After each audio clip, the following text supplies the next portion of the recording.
बिस्मिल्लाहिर्रहमानिर्रहीम। अस्सलाम वालेकुम स्टूडेंट्स, आज हमने first year chapter number 7 simple harmonic motion के एमसीक्यूज डिस्कस करने हैं। तो बेटा सबसे पहले सिंपल हार्मोनिक मोशन क्या होता है? बेटा टू एंड फ्रो मोशन, जैसे वाइब्रेटरी मोशन हम कहते थे, to and fro motion about its mean position, to and fro motion about its mean position is called simple harmonic motion. इसमें जो एक्सेलरेशन होता है, इसमें दो चीजें बेटा याद रखनी है। नंबर वन, एक्सेलरेशन हमेशा बेटा टुवर्ड्स मीन पोजीशन होता है, यानी डायरेक्शन इसकी किस तरफ होती है? मीन पोजीशन की तरफ। और दूसरा पॉइंट बेटा ये एक्सेलरेशन हमेशा बेटा डायरेक्टली प्रोपोर्शनल होता है डिस्प्लेसमेंट के। डिस्प्लेसमेंट जितना ज्यादा होगा एक्सेलरेशन उतना ज्यादा होगा, डिस्प्लेसमेंट जितना कम होगा एक्सेलरेशन उतना कम होगा। ऐसी मोशन जिसमें ऐसी वाइब्रेटरी मोशन जिसमें एक्सेलरेशन डिस्प्लेसमेंट के डायरेक्टली प्रोपोर्शनल हो और उसकी डायरेक्शन हमेशा मीन पोजीशन की तरफ हो, डायरेक्शन बेटा किस तरफ हो? मीन पोजीशन की तरफ हो, उसे कहते हैं सिंपल हार्मोनिक मोशन। बेटा बेसिकली इसकी दो एग्जांपल्स हैं। बेटा कौन कौन सी एग्जांपल हैं जो हमारी बुक में डिस्कस की गई हैं? बेटा मास स्प्रिंग सिस्टम, और दूसरी बेटा एग्जांपल डिस्कस की है सिंपल पेंडुलम। सिंपल पेंडुलम और मास स्प्रिंग सिस्टम बेटा इसकी दो एग्जांपल हैं।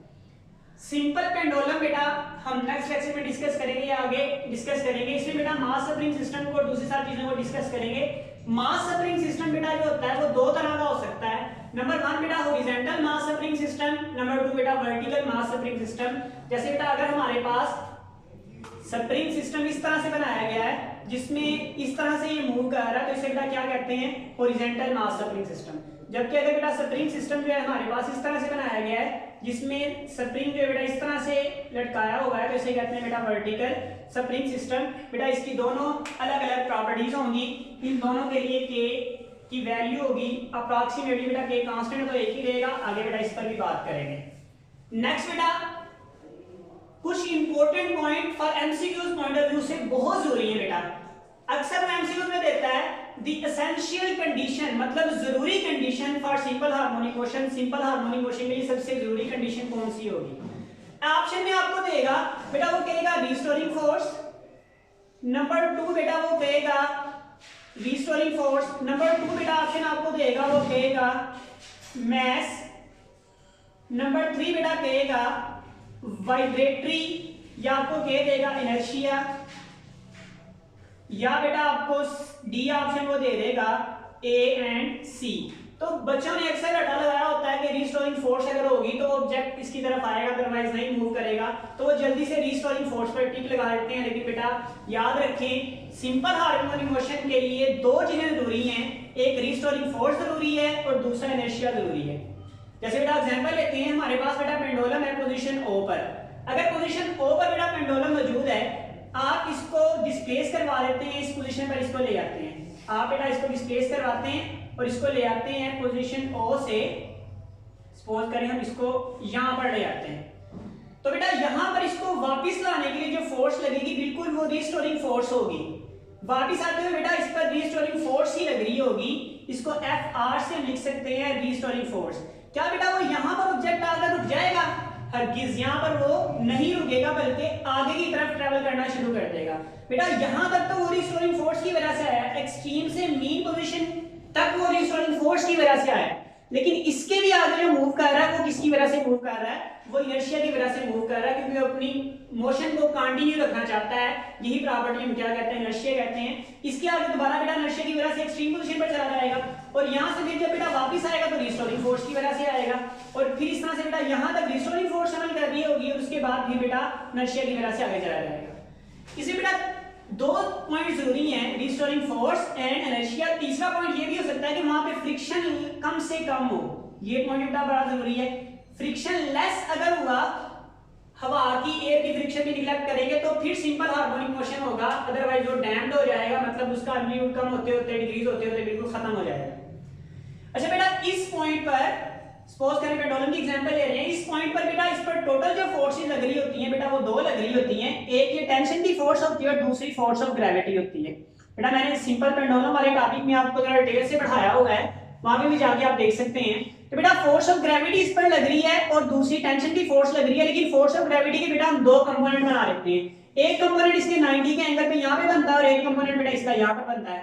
ये कंपोनेंट बेटा किसके इक्वल होता है, ये हमने निकाला था mg cos थीटा के इक्वल होता है, mg cos ऑफ थीटा के इक्वल होता है, और ये कंपोनेंट बेटा किसके इक्वल होता है, mg sin ऑफ थीटा के इक्वल होता है। तो यहां से बेटा एक क्वेश्चन आपके लिए आ सकता है कि एक्सट्रीम पोजीशन पर टेंशन ऑफ सिंपल पेंडुलम, तो एक्सट्रीम पोजीशन पर टेंशन जो होती है mg cos थीटा के इक्वल होती है, लेकिन मीन पोजीशन पर जो टेंशन होती है, खिंचाव जो होता है बेटा, वो फोर्स ऑफ ग्रेविटी के इक्वल होता है, यानी वेट के इक्वल होता है।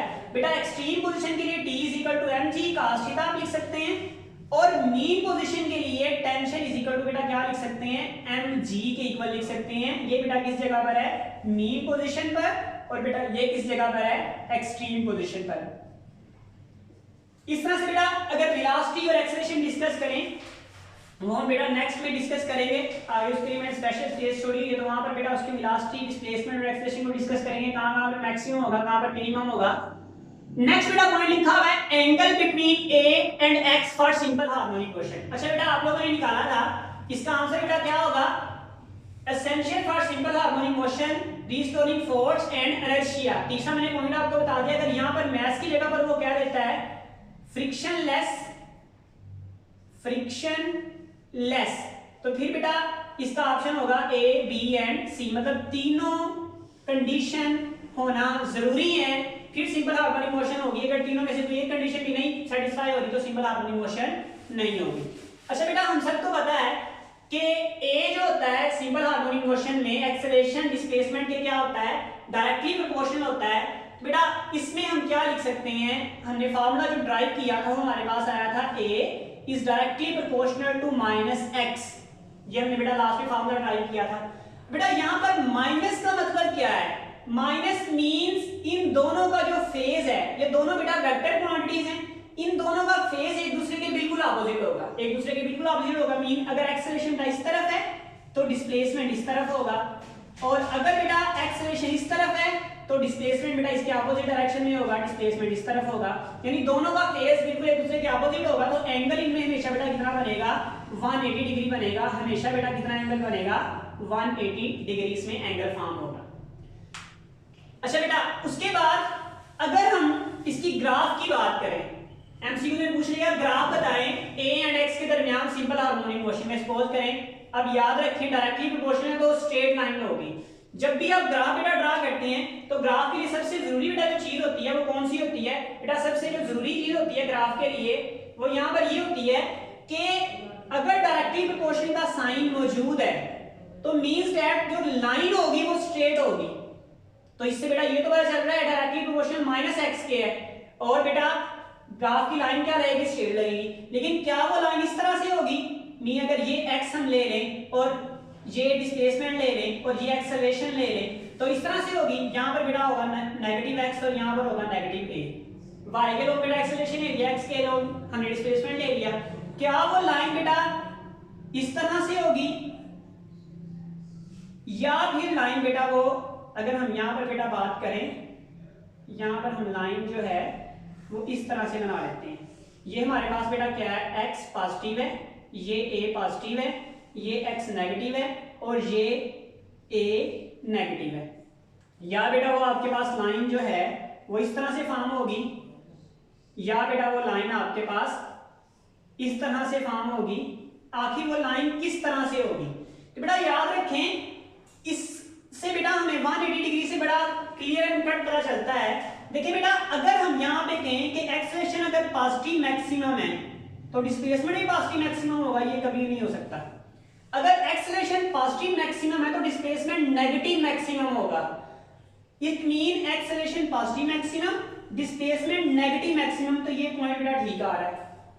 इसी तरह से बेटा अगर एक्सेलरेशन नेगेटिव मैक्सिमम होगा तो उस वक्त डिस्प्लेसमेंट पॉजिटिव मैक्सिमम होगा, तो ये ग्राफ जो बनेगा हमेशा बेटा सेकंड और फोर्थ क्वाड्रेंट में बनेगा एक्सेलरेशन और डिस्प्लेसमेंट का ग्राफ। इसके अलावा बेटा इसमें नहीं बन सकता, ये भी नहीं बन सकता, ये भी। स्ट्रेट लाइन तो होगी लेकिन स्ट्रेट लाइन बेटा वो कौन सी होगी, सेकंड और फोर्थ पॉइंट पर, क्योंकि बेटा दोनों एक दूसरे के इनवर्स हैं, एक पॉजिटिव मैक्सिमम होगा दूसरा नेगेटिव होगा, एक नेगेटिव होगा दूसरा पॉजिटिव होगा। बेटा ये भी बहुत ही इंपॉर्टेंट एमसीक्यूज था, इसको माइंड में रखिएगा। नेक्स्ट बेटा हम बात करते हैं, हमारे पास बेटा है into n इक्वल पार्ट्स। अच्छा बेटा यहाँ पर स्प्रिंग को कट करने से क्या इफेक्ट होता है बेटा, इसको हमने देखना है।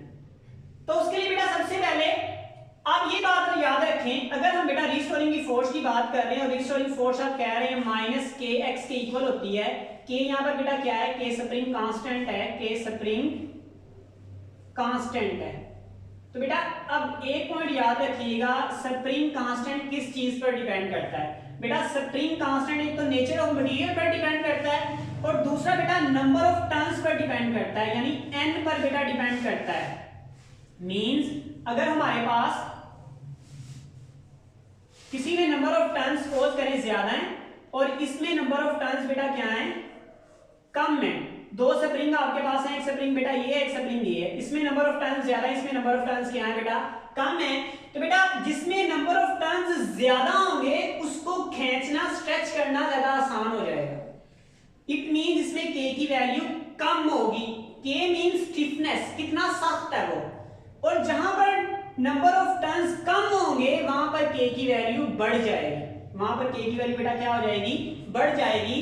इसी वजह से बेटा जब हम एक स्प्रिंग को सपोज करें बेटा हमारे पास एक स्प्रिंग है जिसमें नंबर ऑफ टर्न्स जो हैं बेटा वो n है, हम लेट कर लेते हैं यहाँ पर सपोज करें 10 नंबर ऑफ टर्न है। अब जैसे इसको कट कर देते हो, इसकी वैल्यू क्या है बेटा k, स्प्रिंग कांस्टेंट इस स्प्रिंग के लिए बेटा क्या है, k है। आप इसको 3 इक्वल पार्ट्स में बेटा क्या कर देते हो, कट कर देते हो। क्या इनके जो स्प्रिंग कांस्टेंट बेटा हमारे पास आएंगे, इसके इसके इसके, क्या वो फिर भी k ही रहेंगे? नहीं बेटा, वो चेंज हो जाएंगे, इसको बोलेंगे k प्राइम। क्या बोलेंगे बेटा, k प्राइम। अब कैसे ये प्रोड्यूस होता है कि कट करने से स्प्रिंग कांस्टेंट क्यों चेंज हो जाता है, तो बेटा याद रखें जब स्प्रिंग छोटा होगा तो उसको खींचना मुश्किल होगा, स्टिफनेस वहां पर ज्यादा होगी, और स्प्रिंग बड़ा होगा तो उसको खींचना आसान होगा, तो k की वैल्यू उसके लिए कम होगी। जब हम n इक्वल पार्ट्स में इसको कट कर देते हैं तो नंबर ऑफ टर्न्स कम हो जाते हैं, जितने नंबर ऑफ टर्न्स कम होंगे उतने ही k की वैल्यू बढ़ जाएगी। सपोज करें 3 हिस्सों में हमने इसको कट किया है तो ये k will be equal to आ जाएगा nk के, यानी अगर हमने 3 हिस्सों में कट किया है तो ये किसके इक्वल होगा बेटा, 3k के इक्वल होगा। अगर बेटा हमने 4 हिस्सों में कट किया होता, ये सारे k अब किसके इक्वल होंगे, 3k के, 3k के। जितने उसमें हिस्सों में इसको कट किया जाएगा उतना, यानी स्पेशल जो हमारे पास फार्मूला बन जाएगा वो क्या होगा, k prime is equal to nk हमारे पास बेटा फार्मूला होगा after cutting the spring. Spring को कट करने के बाद हमारे पास जो नया फार्मूला बनेगा वो ये बनेगा। अगर बेटा वो कहता है सपोज करें एक स्प्रिंग को आपने इक्वल 5 हिस्सों में कट कर दिया है तो k प्राइम बेटा बताएं क्या होगा, तो बेटा k प्राइम फिर हमारे पास हो जाएगा 5 इंटू के। अगर 10 हिस्सों में कट कर दिया है 10 इंटू के, मतलब कट करने से स्प्रिंग छोटा हो जाता है, नंबर ऑफ टर्न्स बेटा क्या हो जाते हैं, कम हो जाते हैं, डिवाइड हो जाते हैं, तो जितने में डिवाइड होंगे उतना k की वैल्यू बेटा क्या हो जाएगी हमारे पास। आप ये भी यहाँ पे रिजल्ट एक और लिख सकते हैं, क्या बेटा k इनवर्सली प्रोपोर्शनल होगा नंबर ऑफ टर्न्स के। नंबर ऑफ टर्न्स जितने ज्यादा होंगे k की वैल्यू उतनी बड़ी होगी, नंबर ऑफ टर्न्स जितने कम होंगे k की वैल्यू उतनी ज्यादा होगी। जब हम कट कर देते हैं तो एक्चुअल में नंबर ऑफ टर्न्स को बेटा सपोज करें आपने 3 हिस्सों में कट कर दिया, तो एक्चुअल में k की वैल्यू यहाँ पर 3 डिवाइड करें, 3 पर जाकर मल्टीप्लाई करेगा तो 3 टाइम्स क्या हो जाएगी, इंक्रीज हो जाएगी। आप याद रखें बेटा k और n एक दूसरे के इनवर्स हैं, कट करेंगे तो स्प्रिंग कांस्टेंट बेटा क्या हो जाएगा, वैल्यू लेस कर जाएगा। जी बेटा नेक्स्ट हमारे पास इंपॉर्टेंट पॉइंट जो आ रहा है यहां पर बेटा वो है हमारे पास यहां पर अब एमसीक्यू देता है, एक स्प्रिंग को आपने सपोज करें बेटा एक स्प्रिंग को, हमारे पास एक स्प्रिंग था, उसको आपने इक्वल पार्ट्स में, उसके लिए k की वैल्यू जो थी वो 100 न्यूटन पर मीटर थी। k इज इक्वल टू क्या बेटा 100 न्यूटन पर मीटर। अब वो कह रहा है कि आपने इसको कट कर दिया 5 इक्वल पार्ट्स में, इसके 5 हिस्से कर दिए। बेटा जब 5 हिस्से करेंगे तो हमारे पास k प्राइम हर एक हिस्से के लिए बेटा वैल्यू कितनी आएगी, ये बेटा उसने हमसे क्वेश्चन पूछा है। 5 इसके अलग अलग हिस्से कर दिए तो इनके लिए सबके लिए बताएं k प्राइम कितना हो जाएगा। तो बेटा k प्राइम अभी हमने फार्मूला पढ़ा है, k is equal to k prime is equal to n into k। n बेटा कितने हिस्सों में कट किया, 5 हिस्सों में। उसके बाद बेटा असल k की वैल्यू कितनी थी, इंटू 1000, तो बेटा हमारे पास कितना आ जाएगा 5000 न्यूटन पर मीटर। ये बेटा हमारे पास क्या होगा आंसर होगा। बेटा याद रखें स्प्रिंग छोटा होगा के की वैल्यू ज्यादा होगी, स्प्रिंग बड़ा होगा के की वैल्यू कम होगी। डिपेंड करेगा के inversely proportional to N number of turns and spring के अंदर। ये बेटा यहाँ पर एक इंपॉर्टेंट फार्मूला। इसके अलावा बेटा नेचर पर भी डिपेंड करता है, ये भी बेटा याद रखें। नेक्स्ट बेटा चलते हैं कॉम्बिनेशन ऑफ स्प्रिंग। अगर बेटा हमारे पास स्प्रिंग जो है वो दो से ज्यादा हैं और उनको आप जोड़ रहे हो, सपोज करें बेटा हम उनको सीरीज तरीके से जोड़ रहे हैं। अगर बेटा सीरीज तरीके से जोड़ रहे हैं, देखिए बेटा एक स्प्रिंग ये है और एक स्प्रिंग ये है, इन दोनों को आप सीरीज तरीके से बेटा जोड़ देते हो। जब आप बेटा इन दोनों को सीरीज तरीके से जोड़ दोगे तो एक बड़ा स्प्रिंग बन जाएगा। सपोज करें यहां पर हम एक लाइन के जरिए से इन दोनों को जोड़ देते हैं। ये बेटा हमने इन दोनों स्प्रिंग को क्या कर दिया, कनेक्ट कर दिया। तो k की वैल्यू बेटा क्या हो जाएगी, बेटा देखिए मैंने अभी कहा था नंबर ऑफ टर्न्स बढ़ेंगे तो k की वैल्यू क्या होगी, कम होगी। इसका मतलब है k की वैल्यू कम होगी। और इक्विवेलेंट किसकी होगी, उसके लिए बेटा हमने यहाँ पर स्पेशल फार्मूला लिखा हुआ है 1/k equivalent is equal to, बेटा किसके इक्वल होगा 1/k1 प्लस 1/k2। और अगर आपने ज्यादा इसको में जोड़ा तो kn तक। इसमें बेटा इंपॉर्टेंट पॉइंट, ये k इक्विवेलेंट हमेशा बेटा क्या होगा, कम आएगा। क्या आएगा, कम आएगा। एंड बढ़ गया तो k क्या कम होगा, उस कम से कम वैल्यू को जो इसके अंदर प्रेजेंट है। एग्जांपल बेटा देता हूं, देखिए बेटा सपोज करें यहां पर जो k की वैल्यू वो 3 है, यहां पर k की वैल्यू बेटा सपोज करें 10 है। इन दोनों को जोड़ दिया तो इन दोनों के जोड़ने से जो k प्राइम होगा वो कितना आएगा। एक बात तो बेटा याद रखें, नंबर ऑफ टर्न्स बढ़ गए तो k की वैल्यू कम हो जाएगी। अब कितनी कम होगी, तो बेटा याद रखें इन दोनों से कम होनी चाहिए, मतलब जो मिनिमम है ना उससे भी कम होनी चाहिए। ये हमेशा बेटा किससे, सपोज करें ये a है ये b है, तो k प्राइम जो होगा हमेशा बेटा छोटा होगा मिनिमम से, यानी k a से हमेशा क्या होगा, छोटा होगा। यानी 3 से कम ही आंसर आएगा, कभी भी ज्यादा नहीं आ सकता। आप इसमें वैल्यू पुट करके देख सकते हैं, कोई भी वैल्यू ले लें, इसका वैल्यू हमेशा आंसर क्या आएगा, कम आएगा। जो मिनिमम है उससे बेटा क्या आएगा, कम आएगा। सपोज करें इसका जो k है उसको हमने कह दिया k a is equal to 3, ये हमारे पास बेटा k b है जिसको हमने कह दिया बेटा 10। तो मिनिमम इन दोनों में से कौन सा है, ये जो आंसर आएगा बेटा वो इस छोटे से भी थोड़ा आएगा, जो मिनिमम है उससे भी क्या आएगा, कम आएगा। दूसरा बेटा कॉम्बिनेशन क्या है, पैरेलल कॉम्बिनेशन। मतलब हम स्प्रिंग को बेटा कैसे जोड़ देते हैं, सपोज करें एक हमारे पास स्प्रिंग ये है, एक स्प्रिंग हमारे पास ये, इन दोनों को बेटा हम पैरेलल तरीके से जोड़ देते हैं ऐसे। ये बेटा पैरेलल जोड़ दिया तो इन दोनों की वजह से ये हमारे पास k a है, सपोज करें ये k b है। तो अब जो k आएगा उसका आंसर बेटा कितना होगा, तो बेटा आप देखिए नंबर ऑफ टर्न्स जो हुए हैं वो एक्चुअल में बड़े हैं, लेकिन एक दूसरे को बेटा वो सपोज कर रहे हैं तो k की वैल्यू क्या हो जाएगी, पहले से इंक्रीज कर जाएगी। सपोज करें अब कितनी इंक्रीज करेगी, सपोज करें ये 10 है, ये हमारे पास 5 है। तो अब जो k इक्विवेलेंट होगा मैंने लिखा हुआ बेटा वो किसके इक्वल होगा, वो इक्वल होगा k1 plus k2 dot dot dot so on, जब तक भी k की वैल्यू इस तरह चलती रहेगी। तो इसमें बेटा देखें अब ये जो k इक्विवेलेंट है, ये वाला k इक्विवेलेंट, इसका आंसर हमेशा जो बड़ा है उससे भी बड़ा आएगा। यानी k इक्विवेलेंट हमेशा जो बड़ी वैल्यू है उससे भी क्या आएगी, बड़ी आएगी दोनों में से। जैसे यहाँ पे बेटा छोटी वैल्यू छोटी आ रही थी, मतलब वैल्यू कम हो रही है, और यहाँ पे बेटा वैल्यू क्या हो रही है, ज्यादा हो रही है। जैसे बेटा चैप्टर नंबर 12 में हमने कैपेसिटर के लिए बात पढ़ी थी, सेम बेटा वही पॉइंट यहाँ पर किसके लिए, स्प्रिंग के लिए वही चीजें बेटा, वहां पर कैपेसिटेंस चेंज हो रही थी, यहाँ पर बेटा क्या चीज चेंज हो रही है, स्प्रिंग कांस्टेंट k की वैल्यू चेंज हो रही है। बेटा इंट्री टेस्ट के लिए या वैसे ये बहुत ज्यादा इंपॉर्टेंट टॉपिक्स हैं, इनको बार बार देखिएगा। स्पेशली बेटा अगर हम स्प्रिंग को कट कर दें और स्प्रिंग का बेटा कॉम्बिनेशन कर दें पैरेलल और सीरीज तरीके से, तो k का आंसर बेटा क्या बनेगा। आई होप बेटा आपको क्लियर हो गया होगा। अगर फिर बेटा ना हो तो फिर पूछिएगा, कमेंट्स कीजिएगा और इंशाल्लाह आपको आंसर मिलेगा। नेक्स्ट बेटा हम टॉपिक की तरफ चलते हैं।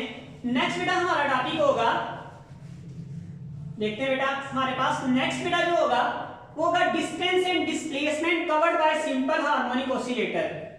एमसीक्यू से देता है। तो बेटा डिस्टेंस एक हमारे पास क्या है बेटा, स्केलर, और डिस्प्लेसमेंट बेटा हमारे पास क्या है, वेक्टर। डिस्टेंस बेटा क्या है, स्केलर, और डिस्प्लेसमेंट बेटा क्या है, वेक्टर। तो बेटा अगर हम डिस्प्लेसमेंट की बात करें तो सिंपल हार्मोनिक ऑसिलेटर जो मूव कर रहा था, स्प्रिंग था या कोई भी चीज थी या पेंडुलम था, सपोज करें स्प्रिंग की एग्जांपल ले रहे हैं, ये उसकी बेटा मीन पोजीशन थी, आपने इसको खींचा, खींचने के बाद रिस्टोरिंग फोर्स अमल की, मीन पोजीशन तक रिस्टोरिंग फोर्स अमल करती रही, उसके बाद बेटा इनर्शिया ऐड हो गया, इनर्शिया इसको आगे भी ले गया, फिर वापस आगे इस तरह से बेटा मूव करता है।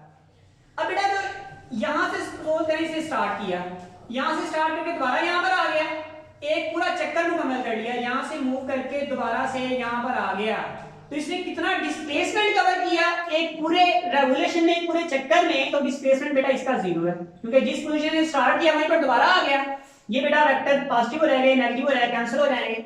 लेकिन डिस्टेंस ने कितना कवर किया बेटा, अगर इसका एम्पलीट्यूड a हो तो डिस्टेंस बेटा ये a वापस आने के लिए फिर a, यहां पे बेटा देखें a, ये इस तरह से a और यहां से ये a और यहां से बेटा ये a, तो बेटा डिस्टेंस कितना होगा, distance will be 4a, distance हमारे पास बेटा 4a होगा, लेकिन डिस्प्लेसमेंट बेटा कितना होगा, डिस्प्लेसमेंट इसका 0 होगा। बेटा ऑप्शन में आ सकता है डिस्टेंस एंड डिस्प्लेसमेंट, तो आपने बेटा टिक करना है 4a एंड 0। अगर सिर्फ डिस्टेंस आ जाए तो 4a, अगर सिर्फ डिस्प्लेसमेंट आ जाए तो 0। अगर दोनों इकट्ठे आए तो अगर पहले डिस्टेंस लिखा होगा तो 4a into 0 लिखना है, लेकिन अगर पहले डिस्प्लेसमेंट एंड डिस्टेंस लिखा होगा तो 0 into 4a जो ऑप्शन होगा बेटा उस पे आप टिक करेंगे, याद रखिएगा। एक एमसीक्यू की एग्जांपल देता हूं बेटा, वो यही कहता है distance travel by simple harmonic oscillator distance and displacement is, option देता है 4a, फिर देता है 0, फिर देता है 0 एंड 4a, फिर बेटा आपको देता है 4a एंड 0, तो आप किस पे टिक करेंगे बेटा, देखिए डिस्टेंस और डिस्प्लेसमेंट दोनों चीजें हैं, तो अब मैंने अभी आपको बताया डिस्टेंस जो होता है 4a होता है, तो आपने वो देखना है डिस्टेंस पहले है तो 4a पहले होना चाहिए। यहां पर इसको बेटा जरा नीट करके लिख लेते हैं। ऑप्शन बेटा आपको देता है distance and displacement cover by simple harmonic oscillator is, आगे लिख देता है इज, और ऑप्शन देता है 0, फिर देता है 4a, फिर देता है बेटा हमारे पास ऑप्शन आ जाता है 0 एंड 4a, और लास्ट ऑप्शन हो जाता है 4a एंड 0। तो बेटा देखिए पहले डिस्टेंस आ रहा है तो डिस्टेंस कितना होता है, मैंने अभी कहा 4a, बाद में डिस्प्लेसमेंट आ रहा है, डिस्प्लेसमेंट बेटा कितना होता है 0, डिस्प्लेसमेंट याद रखिए बेटा कितना होता है 0, तो ये आपका आंसर होगा। इस तरह से बेटा पहले अगर डिस्प्लेसमेंट देता है बाद में डिस्टेंस देता है तो आंसर क्या होगा 0 into 4a, और अगर सिर्फ डिस्टेंस देता है तो आंसर होगा 4a, और अगर सिर्फ डिस्प्लेसमेंट देता तो आंसर होगा 0। मतलब ये पॉसिबल सारे आंसर हो सकते हैं, ये भी आंसर हो सकता है, ये भी हो सकता है, ये भी हो सकता है, ये भी हो सकता है, लेकिन ये आपकी स्टेटमेंट कीवर्ड्स आपने देखने हैं कि स्टेटमेंट क्या है, उसके लिहाज से बेटा आप लोगों ने सॉल्व करना है। एक बेटा इंपॉर्टेंट क्वेश्चन एक्सेल पेपर में आता है, वो कहता है product of time period and frequency is, product बेटा टाइम पीरियड और फ्रीक्वेंसी का कितना होता है बेटा, आप लोगों को पता है कि फ्रीक्वेंसी और टाइम पीरियड एक दूसरे क्या होते हैं, इनवर्स होते हैं। 1/t = f आप कह सकते हैं, या t = 1/f भी कह सकते हैं। इन दोनों का प्रोडक्ट बेटा करें 1 = f × t हो जाएगा, तो बेटा हमारे पास क्या आ जाएगा t × f = 1, तो प्रोडक्ट आंसर बेटा कितना आएगा 1, हमेशा याद रखना। लेकिन बेटा वो एमसीक्यू आपको किस तरह देता है, the inverse of product, inverse of product of frequency and time period, तो बेटा फिर क्या होगा, इनवर्स का मतलब बेटा फिर भी यही है, यानी t की पावर -1, इसका आंसर भी कितना होगा, इसका आंसर भी 1 ही होगा, क्योंकि 1 के नीचे 1 होता है तो वैल्यू फिर भी चेंज नहीं होगी बेटा, ये याद रखिएगा। ये एक दूसरे के इनवर्स हैं, लेकिन product of time period and frequency, product इस चीज का बेटा टाइम पीरियड और फ्रीक्वेंसी का बेटा कितना आ रहा है 1 आ रहा है, आपने देखा है। फ्रीक्वेंसी और टाइम पीरियड का आंसर कितना आ रहा है 1। अगर वो कह देता है कि अब मुझे हमें ये बताएं कि f और t की पावर -1, इसका आंसर कितना होगा, तो इसका आंसर बेटा कितना होगा -1 होगा। आप यहां से निकाल लेते हैं बेटा 1/, सपोज करें हमारे पास f = क्या है t, बेटा t कर ले आए तो 1/f × t = 1 रह जाएगा, ऊपर जाके बेटा क्या हो जाएगा ft - 1, तो आंसर कितना होगा 1। इनवर्स का प्रोडक्ट भी बेटा कितना होगा 1 ही होगा, तो टाइम पीरियड फ्रीक्वेंसी का ऑलवेज प्रोडक्ट बेटा कितना होता है 1 होता है, 1 से ना बड़ा हो सकता है ना ही स्मॉल हो सकता है इसका प्रोडक्ट। जी बेटा नेक्स्ट हमने बेटा करना है, अब जब सिंपल हार्मोनिक मोशन को कंपेयर करते हैं सर्कुलर मोशन से, तो p एक पॉइंट होता है बेटा जो सर्कल फॉर्म में मूव कर रहा होता है। यहां पर बेटा कुछ पॉइंट्स याद रखें, वो अक्सर दे देता है where p is a point performing circular motion, वो कहता है object is point p moving in circular path is performing simple harmonic motion आपका एमसीक्यू देता है सिंपल हार्मोनिक मोशन, उसके बाद बेटा वो देता है सर्कुलर मोशन, उसके बाद बेटा देता है दोनों ए एंड बी। एक बेटा ऑप्शन आपको दिया उसने ए, एक बेटा उसने ऑप्शन दिया आपको बी, और उसने फिर कहा कि ए और बी हैं या नन ऑफ दीज हैं। तो बेटा इसमें से आंसर बताएं क्या होगा। बेटा आंसर इसमें सिर्फ और सिर्फ क्या होगा, सर्कुलर मोशन, क्योंकि ये ऑब्जेक्ट सिंपल हार्मोनिक मोशन नहीं करता। बच्चों को ये सिखाया जाता है कि कंपेयर करें तो सर्कुलर मोशन भी होगा, सिंपल हार्मोनिक मोशन भी होगा, तो ए बी टिक लगा देते हैं, लेकिन उनका आंसर वो गलत होगा। जब कोई ऑब्जेक्ट पी सर्कुलर पाथ में मूव कर रहा है तो वो तो हमेशा सिर्फ सर्कुलर पाथ में ही मूव कर रहा है, लेकिन उसका शैडो जो है वो बेटा वाइब्रेटरी मोशन कर रहा है। अगर वर्ड शैडो का ले लिया जाए तो बेटा वो क्या होगा, इसका प्रोजेक्शन ले ली जाए, प्रोजेक्शन क्या होगी बेटा, projection will be simple harmonic motion. Shadow simple harmonic motion नहीं होगा, sorry shadow simple harmonic motion होगा या प्रोजेक्शन सिंपल हार्मोनिक मोशन होगी। ये P point simple harmonic motion कभी भी नहीं ले सकता। बेटा ये इंपॉर्टेंट पॉइंट था, ये सिर्फ कौन सा पॉइंट सिलेक्ट करता है बेटा, ये सिर्फ सिंपल हार्मोनिक मोशन करता है, इसके अलावा ये कोई भी डिस्प्लेसमेंट कवर नहीं करता। ये बेटा नेक्स्ट स्लाइड की तरफ चलते हैं। तो नेक्स्ट बेटा हमारे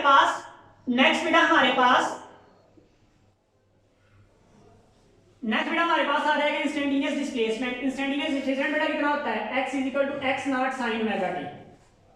मैक्सिमम बेटा कब होगा, जब x बेटा मैक्सिमम कब होगा, याद रखें बेटा मैक्सिमम डिस्प्लेसमेंट का formula x x not. Angle कितना होगा, एंगल बेटा यहां पर हमारे पास होगा 90 डिग्री। मिनिमम कब होगा, मिनिमम बेटा हमारे पास होगा थीटा जब हो जाएगा बेटा 90 या 270, आप इसको कह सकते हैं सो ऑन, या इसको बेटा लिख सकते हैं in terms of π/2 so on. यहां पे बेटा हो जाएगा 0 180, ये वाले सारे एंगल पुट करेंगे तो x कितना आ जाएगा 0। ये बेटा क्या होगा मिनिमम, ये हमारे पास बेटा क्या होगा मिनिमम। और नेक्स्ट बेटा हमारे पास ऊपर वाला कौन सा था, मैक्सिमम। मैक्सिमम किस एंगल पे, 90 पे 270 पे सो ऑन। मिनिमम कब है, 0 पे 180 पे, ये कितना होगा बेटा 0 होगा। इस तरह से बेटा हमारे पास वेलोसिटी में देखिए बेटा एंगल नहीं आ रहा कहीं पर।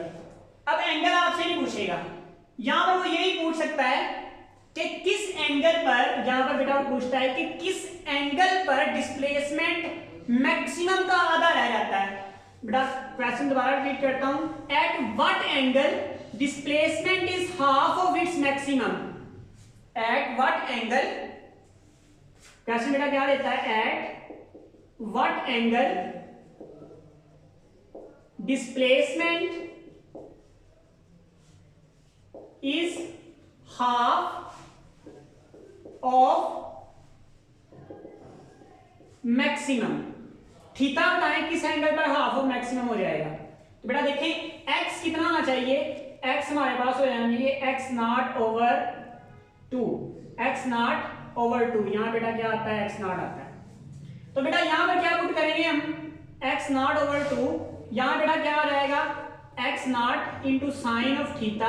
बेटा इसको कैंसिल कर दें तो बेटा हमारे पास sine of theta is equal to क्या आ जाएगा 1 ओवर 2, तो theta is equal to sine inverse 1 over 2। इसका बेटा जो भी आंसर आएगा आई थिंक 30 आएगा, 30 डिग्री इसका बेटा क्या होगा आंसर होगा, या 60 हो सकता है या 30 हो सकता है, कैलकुलेट से बेटा कैलकुलेट कर लीजिएगा। हाफ ऑफ मैक्सिमम डिस्प्लेसमेंट किस एंगल पर होगा बेटा, 30 डिग्री पर या 60 डिग्री पर। जी बेटा हमने इसको आसानी से कैलकुलेट कर लिया। जी बेटा नेक्स्ट हम चलते हैं बेटा वेलोसिटी की तरफ। वेलोसिटी जो सिंपल हार्मोनिक मोशन की होती है बेटा, उसमें हमारे पास इंस्टेंटेनियस वेलोसिटी जो होती है या इंस्टेंटेनियस एक्सेलरेशन जो होता है वो किसके इक्वल होता है, v = (x0² - x का स्क्वायर होता है। बेटा ये मैक्सिमम कब होगी, मैक्सिमम बेटा ये उस वक्त होगी जब x = 0 होगा। यहां पर बेटा 0 पुट करें, v = बेटा ओमेगा इंटू √x0 का स्क्वायर माइनस 0 का स्क्वायर खत्म हो जाएगा, v = ओमेगा √x0 का स्क्वायर, ये कैंसिल हो जाएगा, वो वेलोसिटी मैक्सिमम होगी ओमेगा इंटू x0। ये मैक्सिमम बेटा क्या आएगी, वेलोसिटी आएगी। नेक्स्ट बेटा अगर इस तरह से वो मिनिमम वेलोसिटी का पूछ लेता है तो मिनिमम वेलोसिटी बेटा कब होगी, देखते बेटा मिनिमम वेलोसिटी के लिए।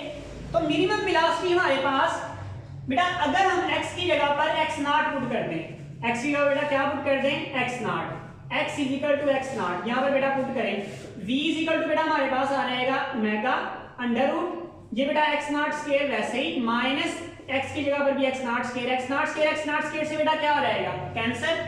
तो ये आ गया बेटा v इंटू ओमेगा और 0 तो v इज इक्वल टू बेटा कितना आ गया 0 हमारे पास बेटा आ जाएगा। बेटा याद रखें mean position x is equal to 0 किसको रिप्रेजेंट करता है मीन पोजीशन को। तो मीन पोजीशन पर वेलोसिटी मैक्सिमम होगी। x is equal to x naught किसको रिप्रेजेंट करता है एक्सट्रीम पोजीशन। किसको बेटा रिप्रेजेंट करता है एक्सट्रीम पोजीशन को रिप्रेजेंट करता है। तो एक्सट्रीम पोजीशन पर वेलोसिटी कितनी होगी मिनिमम होगी और वो कितनी होगी बेटा 0 होगी। डिस्प्लेसमेंट बेटा देखिए 90 डिग्री पर एक्सट्रीम पोजीशन पर चला जाता है और 0 डिग्री पर बेटा वो मीन पोजीशन पर हो जाता है। दैट्स व्हाई बेटा हमारे पास ये वेलोसिटी आ रही है। अच्छा बेटा अब नेक्स्ट हम बेटा चलते हैं इस तरह से एक्सेलरेशन की तरफ। तो एक्सेलरेशन बेटा किस जगह पर मैक्सिमम होगा किस जगह पर मिनिमम होगा उसकी बेटा बात करते हैं। तो उसके लिए बेटा देखिए a हमारे पास एक्सेलरेशन है जो इक्वल बेटा किसके इक्वल होता है एक्चुअल में ये इक्वल होता है a इज इक्वल टू अगर वेक्टर फॉर्म लिखें minus omega square into x। अगर बेटा x की जगह पर हम पुट कर दें x नॉट तो a इज इक्वल टू बेटा क्या आ जाएगा माइनस ओमेगा स्क्वायर और x नॉट। ये एक्सेलरेशन बेटा कौन सा होगा मैक्सिमम एक्सेलरेशन होगा। ये एक्सेलरेशन बेटा कौन सा एक्सेलरेशन होगा maximum acceleration. x is equal to x naught बेटा किस पर होता है बिल्कुल बेटा गुड एक्सट्रीम पोजीशन पर। तो हम यहां पर लिखेंगे एक्सट्रीम पोजीशन पर एक्सेलरेशन क्या होता है मैक्सिमम होता है। और अगर बेटा x की जगह पर कितना पुट कर दें 0 पुट कर दें तो a is equal to minus omega square into 0 तो a इज इक्वल टू बेटा कितना आ जाएगा 0। और ये किस जगह पर बेटा होता है ये मीन पोजीशन पर होता है। तो मीन पोजीशन पर एक्सेलरेशन बेटा कितना होगा मिनिमम होगा और वो कितना होगा बेटा 0 होगा। बेटा मैंने आपको ये बताया है कि यहां पर बेटा देखें एक्सेलरेशन इज डायरेक्टली प्रोपोर्शनल था माइनस x के। इसका मतलब है x जहां पे कम से कम होगा वहां पे एक्सेलरेशन भी कम से कम होगा। तो बेटा वही बात हमने यहां पे प्रूव कर ली है जी। बेटा नेक्स्ट हम चलते हैं बेटा बहुत ही इंपॉर्टेंट टॉपिक है फेज जिसको अक्सर बेटा रफली करवाया जाता है क्लास में ज्यादा अहमियत नहीं दी जाती लेकिन बेटा इसकी अहमियत आज आपको पता चलेगी। ये बहुत ज्यादा इंपॉर्टेंट टॉपिक है फेज। बेटा फेज क्या होता है फेज एक्चुअली बेटा दो चीजों को बताता है displacement as well as position of the object. यानी डिस्प्लेसमेंट भी बताता है और डायरेक्शन भी बताता है। ये बताता है कि कितना उसने डिस्प्लेसमेंट कवर किया है कौन सी उसकी पोजीशन है कहां से उसने स्टार्ट किया है और तीसरा पॉइंट बेटा वो किस डायरेक्शन में मूव कर रहा है यही बताता है। सपोज करें बेटा अगर कोई एक ऑब्जेक्ट इस बी पोजीशन से मूव करना शुरू करता है तो बेटा देखिए x के साथ उसने पहले ही एंगल बनाया होगा फाई b के बाद कुछ देर के बाद वो c पोजीशन पर आ जाता है। तो बेटा अब उसका टोटल एंगल जो x के साथ वो ये बनेगा। तो उसका इनिशियल फेज बेटा क्या है यानी फाई तो उसने पहले ट्रैवल किया था ये इसका बेटा क्या है इनिशियल फेज। तो बेटा यहां पर ये वो फेज है इनिशियल फेज जो उसने पहले ही एक्चुअल में ट्रैवल किया हुआ था। अगर बेटा अभी हमने लिखा था x is equal to x naught sine omega t अभी बेटा हमने यहां पर लिखा हुआ है ये इसका मतलब क्या है इट मींस दैट ये बता रहा है कि इनिशियल फेज कितना है 0। यहां पर देखें बेटा फाई की जगह पे कितना पुट करें 0 पुट करें। जब फाई की जगह पे बेटा 0 पुट करेंगे तो x इज इक्वल टू बेटा क्या आ जाएगा x नॉट साइन थीटा और प्लस कितना आ जाएगा 0 बेटा ऐड करेंगे कोई फर्क नहीं पड़ेगा x इज इक्वल टू कितना आ जाएगा x नॉट साइन थीटा। बेटा अक्सर थीटा की जगह पे एमसीक्यू में दिया होता है ओमेगा टी तो आप बेटा मत भूलिएगा थीटा इज इक्वल टू क्या होता है ओमेगा टी होता है। तो यहां पर बेटा ये भी आंसर आ सकता है x is equal to x naught sine omega t. अगर आपको ये लिखा हो और ये लिखा हो कहता है बताएं कि किस पॉइंट से उसने अपनी सिंपल हार्मोनिक मोशन शुरू की है तो आप कहेंगे बेटा इनिशियल फेज से यानी 0 डिग्री से उसने कोई फेज ट्रैवल नहीं किया होगा था। इस तरह से बेटा अगर ये मोशन यहां से शुरू कर लेता है अब बेटा कहां से मोशन शुरू करता है वो मोशन को यहां से इस पॉइंट से बेटा स्टार्ट करता है इस पॉइंट से और यहां तक आ जाता है। अब हम कहते हैं बेटा ये हमारे पास पॉइंट ए है और ये पॉइंट बी है ए से बी तक उसने ये एंगल ट्रैवल किया थीटा। तो अब बेटा देखिए हम एंगल जो बनाएंगे मैंने आपको सिखाया हुआ है कि हमेशा एक्स एक्सिस से और एंटी क्लॉकवाइज।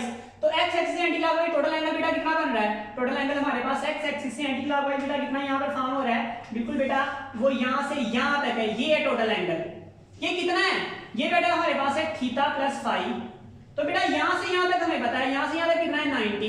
तो इसमें बेटा पुट करें और आंसर देखते हैं क्या बनता है हमारे पास। तो x is equal to x naught sine, बेटा हम लिख सकते हैं थीटा, और फाई की जगह बेटा आप कितना लिखेंगे, अब उसने पहले ट्रैवल किया होगा, कितना बेटा ट्रैवल किया होगा, ये वाला एंगल 90, तो फाई की जगह बेटा कितना लिखेंगे 90 डिग्री। अब इसको ये बताएगा, देखिए बेटा अब 90 की वजह से साइन चेंज हो जाएगा, किसमें चेंज हो जाएगा बेटा cos में, x not into cos omega t।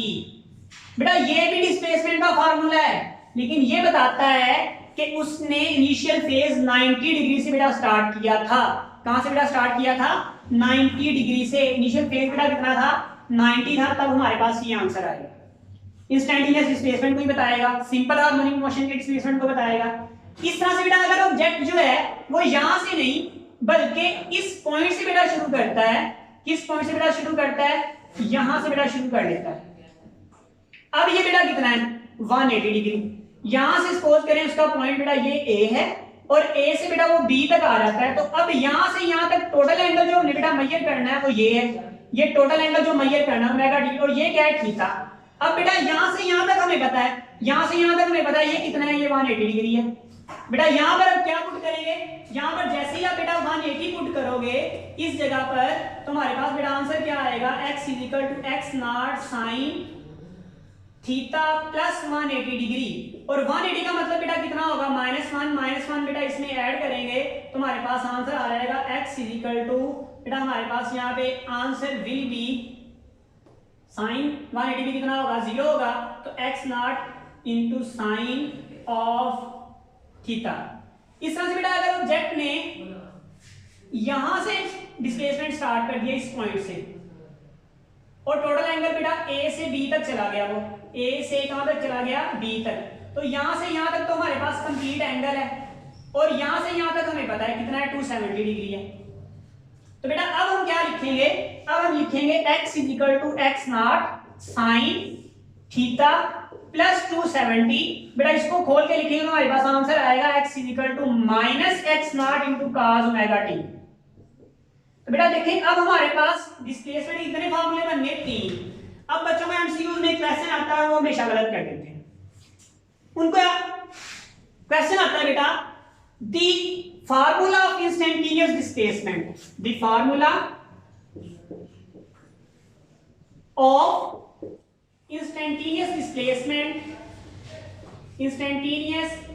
Displacement, उनको ऑप्शन दिया होता है x equal to x naught sine omega t, फिर ऑप्शन दिया होता है x equal to x naught cos omega t, फिर ऑप्शन दिया होता है x equal to minus x naught cos omega t, और लास्ट में बेटा आंसर दिया होता है A, B एंड C। अब बच्चों ने हमेशा रटा लगाया होता है कि ये तो फार्मूला है, ये तो हमने कभी पढ़ा ही नहीं।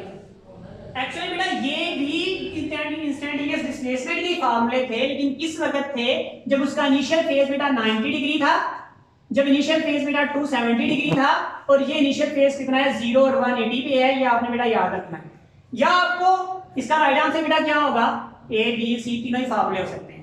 या आपको पूछ सकता है कि ये फार्मूला है, वो कहता है the formula of instantaneous displacement is equal to x naught cos omega t, what is the initial phase, what is initial phase। तो बेटा आप क्या कहेंगे, initial phase x equal to x naught cos omega t है, ये कब आया हमारे पास, जब इनिशियल फेज कितना था 90, तो फाई बेटा कितना है यहाँ पर 90 डिग्री, या कह सकते हैं माइनस एक्स नॉट।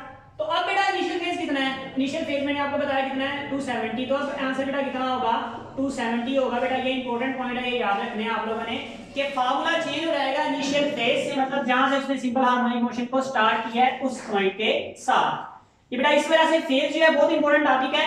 आगे बेटा थोड़ा सा इसका पार्ट रह गया है, उसमें फिर दोबारा हम देखेंगे। बेटा देखें हमारे पास नेक्स्ट जो है एक बहुत इंपॉर्टेंट बेटा एमसीक्यू है, वो कहता है time taken to move mean to extreme. अब एक ऑब्जेक्ट जो है मीन पोजीशन से एक्सट्रीम पोजीशन की तरफ ट्रैवल कर रहा है। सपोज करें बेटा यहाँ पर हमने एक पेंडुलम ले लिया, ये बेटा किस तरफ जा रहा है, मीन से एक्सट्रीम की तरफ, ये उसका एक्सट्रीम पोजीशन है, यहाँ पर आ गया। अब इसमें बेटा टाइम कितना लिया, बेटा अभी आपको मैंने बताया था यहाँ से शुरू होके दोबारा यहाँ पर आए, फिर दोबारा यहाँ पर आ जाए, दोबारा वापिस आए, फिर यहाँ पर चला जाए इनर्शिया की वजह से, फिर वापिस आ जाए, तो टाइम कितना होगा t। तो बेटा इसके टोटल कितने हिस्से हो सकते हैं, जरा टोटल पार्ट इसके हो सकते हैं, देखें A एंड ए एंड ए। ये डिस्प्लेसमेंट बेटा कितना है x नॉट, ये भी कितना है x नॉट। तो x नॉट बेटा उसने कितना ट्रैवल किया 4 है, तो टाइम कितना होगा इसके लिए बेटा चाहिए होगा कि 4 हिस्सों में से उसने एक हिस्सा ट्रैवल कर लिया तो t/4 आ गया। एक्सट्रीम से मीन तक जाने में बेटा कितना टाइम लगेगा t/4। मीन से एक्सट्रीम तक आने में कितना टाइम लगेगा t/4। मीन से एक्सट्रीम तक जाने में कितना टाइम लगेगा t/4। एक्सट्रीम से मीन तक आने में कितना टाइम लगेगा t/4। और एक पूरा चक्कर मुकम्मल करने के लिए कितना लगेगा t लगेगा। बेटा बहुत ही इंपॉर्टेंट क्वेश्चन है, वो कहता है maximum equal parts of time period. Time period के मैक्सिमम इक्वल पार्ट्स बेटा कितने कर सकते हैं आप कहेंगे, यहां पर हाफ कर दें, यहां पर हाफ कर दें, 4 8 12, उसके बाद वो कहता है 18। तो उन्हें लगता है कि मैक्सिमम जितने मर्जी उसके पार्ट्स कर दें, लेकिन नहीं बेटा, 4 से ज्यादा कभी भी पार्ट आप नहीं कर सकते, वो भी आंसर आपका क्लियर कभी भी नहीं होगा। इक्वल पार्ट्स बेटा अगर आप करेंगे तो कितने होंगे वो हमारे पास बेटा x = t/4 ही होंगे। बेटा एक बहुत ही इंपॉर्टेंट क्वेश्चन और कंसेप्ट बेटा बहुत जरूरी है इसमें। इस क्वेश्चन में बेटा कंसेप्ट बहुत जरूरी है। वो कहता है कि वो टाइम बताएं जब ऑब्जेक्ट मीन पोजीशन से एक्सट्रीम तक जाना चाह रहा है और अभी वो हाफ ऑफ एक्सट्रीम पोजीशन पर पहुंचा है, मतलब यहां पर अभी पहुंचा है, ये उसकी एक्सट्रीम पोजीशन है, यहां से यहां तक पहुंचने के लिए उसको कितना टाइम लगेगा ये बताएं। Half of its maximum displacement, यानी मैक्सिमम डिस्प्लेसमेंट के आधा पहुंचा है अभी। तो बेटा इस टाइम को कैलकुलेट करते हैं, बेटा देखते हैं उससे बेटा किससे कैलकुलेट करेंगे, इसी फॉर्मूले से कैलकुलेट करेंगे। हमारे पास बेटा क्या है, x is equal to x not sin omega t, ठीक है। x बेटा कितना है, देखिए बेटा x यहां पर x नॉट का बाय 2 है, यानी आधा है, आधा लिख लिया x नॉट, और यहां पर बेटा आ गया sin और ओमेगा और t। बेटा x नॉट से cancel, 1/2 is equal to sin omega और t हमारे पास बेटा आ गया। इनिशियल फेज बेटा कितना था, इनिशियल फेज हमारे पास 0 था, वहां से हमने शुरू कर दिया। अब बेटा देखिए यहां पर आप लिखेंगे कि जो t है हमारे पास उसको आप कैलकुलेट करना चाह रहे हैं 1/2, और ये sin बेटा ओमेगा किसके इक्वल होता है, 2π/t के इक्वल होता है, और यहां पर आप कितना कह रहे हैं बेटा, यहां पर आपने कैलकुलेट किया t। अब बेटा मुझे ये बताएं कि जो टोटल मैक्सिमम डिस्प्लेसमेंट का टाइम पीरियड होता है वो किसके इक्वल हो सकता है। वो आपने बेटा पढ़ा था x नॉट किसके इक्वल होता है बेटा, बिल्कुल हमने ये बात की थी, जब x = x नॉट के इक्वल होगा तो sin ओमेगा t अपनी मैक्सिमम वैल्यू को एक्सप्लेन करेगा। तो बेटा यहां पर जो हमारे पास आंसर आएगा इसका, वो आंसर बेटा कितना आएगा,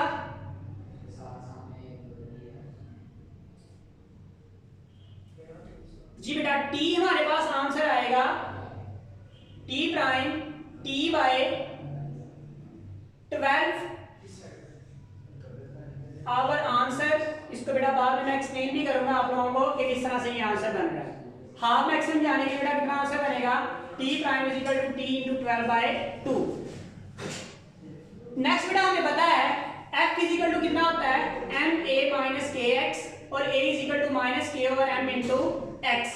बेटा a हमें पता है -ओमेगा² होता है, इन दोनों को बेटा कंपेयर कर लें, यही बेटा a है, ये भी a है, तो इस a की जगह पर बेटा वैल्यू जब कंपेयर करेंगे तो ओमेगा = k/m आ जाएगा, तो ओमेगा बेटा कितना आ जाएगा, k/m आ जाएगा। हाँ बेटा यही पता है, ओमेगा = होता है 2π/t। तो बेटा यहाँ पर आप वैल्यू पुट करेंगे, टाइम पीरियड = किसके इक्वल आ जाएगा, टाइम पीरियड बेटा हमारे पास इक्वल आ जाएगा 2π/ओमेगा। ओमेगा की वैल्यू बेटा पुट करें, t = 2π√k/m। इसको आप लिख सकते हैं t = 2π√m/k। This is your time period answer. बेटा यहां से टाइम पीरियड बेटा देखिए दो चीजों पर डिपेंड करता है, एक बेटा मास पर डिपेंड करता है और दूसरा बेटा k कांस्टेंट पर डिपेंड करता है, स्प्रिंग कांस्टेंट पर। ये स्प्रिंग के लिए बेटा हमने लिखा हुआ है, तो t डायरेक्टली प्रोपोर्शनल होगा √m के। अगर आप मैथ्स को 4 गुना कर दोगे तो टाइम पीरियड 2 गुना बढ़ेगा, क्योंकि अंडर रूट है। अगर k की वैल्यू को 4 गुना कर दोगे तो टाइम पीरियड 2 गुना कम होगा, क्योंकि टाइम पीरियड जो है k के इनवर्स है, k के बेटा क्या है, इनवर्स है। अब बेटा यहाँ पर ये सारी वैल्यूज अब आपने स्प्रिंग के लिए याद रखनी है इक्वल पार्ट्स में। अगर पार्ट्स को बेटा कट कर दोगे, सपोज करें पहले हमारे पास स्प्रिंग था, हम पी सबसे जाते हैं, यहाँ पे जब बेटा पार्ट्स को स्प्रिंग को इक्वल पार्ट्स में कट कर दोगे तो के क्या होता है, बढ़ जाता है। के बढ़ जाएगा, इसका मतलब बेटा क्या होगा, इसका मतलब बेटा ये के की वैल्यू बढ़ेगी, टाइम पीरियड कम हो जाएगा। अगर के बेटा 4 गुना बढ़ गया है, टाइम पीरियड 2 गुना कम होगा। के बेटा 9 गुना बढ़ गया, टाइम पीरियड 3 गुना कम होगा। और टाइम पीरियड और फ्रीक्वेंसी बेटा क्या है, टाइम पीरियड और फ्रीक्वेंसी बेटा एक दूसरे के क्या इनवर्स हैं। इसी तरह से बेटा अगर आप ये बात कर रहे हो कि टाइम पीरियड के इनवर्सली प्रोपोर्शन है, तो फ्रीक्वेंसी की बेटा क्या होगा, फ्रीक्वेंसी के डायरेक्टली प्रोपोर्शन होगा, और ये के ही होगा। अगर आप के की वैल्यू को 9 गुना बढ़ा रहे हो तो फ्रीक्वेंसी भी 9 गुना बढ़ जाएगी। अगर के की वैल्यू को 9 गुना कम करे तो फ्रीक्वेंसी भी 3 गुना कम हो जाएगी, क्योंकि अंडर रूट है, 9 गुना बढ़ाया तो 3 गुना बढ़ गया फ्रीक्वेंसी। अगर के की वैल्यू को 9 गुना कम किया तो फ्रीक्वेंसी 3 गुना क्या हो गई बेटा, कम हो गई। टाइम पीरियड फ्रीक्वेंसी बेटा एक दूसरे के इनवर्सली प्रोपोर्शनल में। दोबारा एक बार रिपीट कर देता हूं, अगर आप स्प्रिंग को कट कर देती हो इनटू इक्वल पार्ट्स, कितने भी इक्वल पार्ट्स में, अगर 9 इक्वल पार्ट्स में कट कर दे तो मतलब के 9 टाइम्स क्या हो जाएगा, बढ़ जाएगा। 9 टाइम बढ़ गया तो टाइम पीरियड 3 टाइम्स कम हो जाएगा, फ्रीक्वेंसी 3 टाइम्स ऐड हो जाएगी, एक दूसरे के बेटा क्या है, इनवर्स हैं। इस तरह से बेटा आप ये वाली वैल्यू को यहाँ पर जब पुट करते हैं तो हमारे पास वेलोसिटी और एक्सेलरेशन के नए फार्मूले बन सकते हैं, क्योंकि बेटा हमारे पास ओमेगा किसके इक्वल है, ओमेगा बेटा हमारे पास यहाँ पे k ओवर m के इक्वल है। तो वेलोसिटी का एक और फार्मूला हम लिख सकते हैं, v is equal to under root k over m into x naught का स्क्वायर माइनस x का स्क्वायर।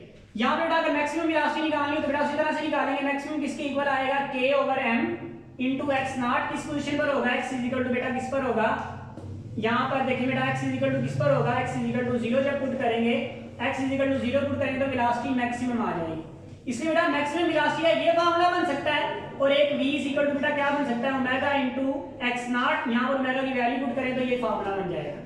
इस तरह से बेटा यहाँ पर वैल्यू पुट की जा सकती है, तो a इज इक्वल टू बेटा क्या आ जाएगा, a इज इक्वल टू आ रहेगा ओमेगा स्क्वायर किसके इक्वल है, k ओवर m के, तो बेटा लिखेंगे k over m divided bye x।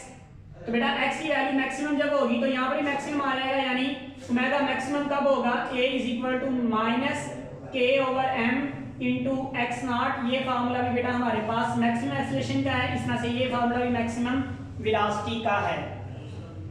बेटा आज का हमारा लास्ट क्वेश्चन और सबसे इंपॉर्टेंट ड्रीम क्वेश्चन, बेटा कहता है एक टाइम पीरियड जो है वो t is equal to 2 pi x over g है स्प्रिंग का।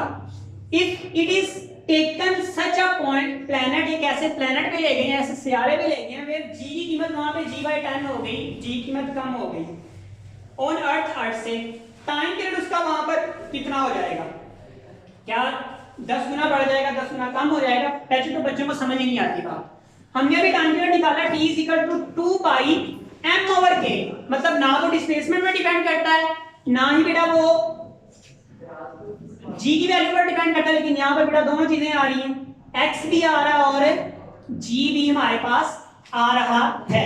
सबसे पहले तो बेटा हम ये देखते हैं कि x और g बेटा किस तरह से प्लेस किया जा सकता है। तो उसके लिए बेटा देखें हम यहाँ पर लिख सकते हैं, ये बेटा उसके लिए हम यहाँ पर बेटा लिख सकते हैं f इज इक्वल टू क्या होता है बेटा ma, और f इज इक्वल टू क्या होता है, f इज इक्वल टू होता है k इंटू एक्स। तो अगर g की लिहाज से बात करें तो f इज इक्वल टू बेटा क्या हो जाएगा mg, और kx दोनों को बेटा कंपेयर कर लें, kx is equal to mg, तो बेटा m over k x over क्या बन जाएगा g, तो हमारे पास आ जाएगा m divided by k। Time period बेटा कितना निकाला था, टाइम पीरियड हमने निकाला 2 pi under root m over k निकाला है, m ओवर k की जगह बेटा क्या पुट करेंगे 2 pi under root x over g। अब बेटा ये ऐसा टाइम पीरियड है जो बेटा वर्टिकल है, वर्टिकल मतलब g के लिहाज से बेटा आपने उसको जमीन के लिहाज से लटकाया हुआ, इसके टाइम पीरियड की वो बात कर रहे हैं, और वो किसी ऐसे प्लेनेट पे ले गए हैं कि g की वैल्यू क्या हो गई है, 10 गुना कम हो गई है। अब बच्चे जल्दी से क्या करते हैं, यहाँ पे 10 गुना कम पुट कर देते हैं तो अंडर रूट 10 टाइम्स आंसर लगाते हैं, लेकिन एक्चुअल में बेटा ऐसा नहीं होगा। अगर यहाँ पे आप t प्राइम की जगह 2 पाई अंडर रूट x और g की जगह पुट करेंगे g/10, तो हमारे पास 10 ऊपर जाकर 10 टाइम्स इंक्रीज कर देंगे, टाइम पीरियड जो होगा वो 10 अंडर रूट इंटू टी हो जाएगा। ये आंसर होगा, ये नहीं होगा।